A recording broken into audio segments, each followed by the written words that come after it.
كنا خارجين مع الأخوة إلى مقر هي إحدى مقرات شركات الإنترنت. الصبيان أطفال ما بين كذا دولة وكذا دولة مثل ما ذكروها لكم بالخبر، ومجرد شافونك تكلموا من بعيد، تطعن بعرض الرسول، تطعن بعرض النبي، كالعادة انشب لا قشمر، انشب.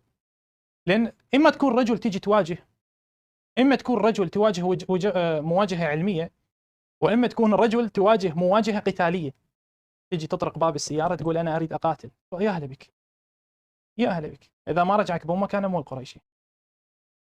بس جبناء هم يشوفون منو أمامهم، يشوفون الحجم اللي أمامهم.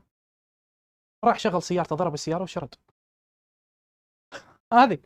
هو هذا اللي يقدرون عليه، هو هذه شنو يسوي يعني؟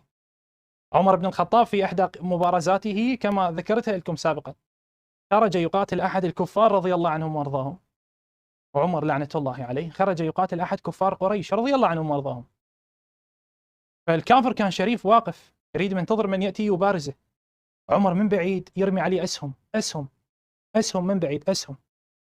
هذا الكافر تعجب، طيح الله حظك وحظ دينك وحظ اللي جاب دينك، غير تيجي تقاتلني ترمي أسهم من بعيد. هذا بالضبط مثل هاي القصة، سبحان الله، بالضبط مثل هاي القصة. أنت تشوفني صير رجال، تعال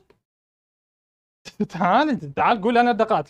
شوف إذا ما أطلع من السيارة أسحل دينك، ما عندي مشكلة، أنا جاهز بأي لحظة، جاهز، حتى السلاح جاهز أصلا ماكو أي مشكلة. بس هذا ما يقدر، شغل السيارة ضرب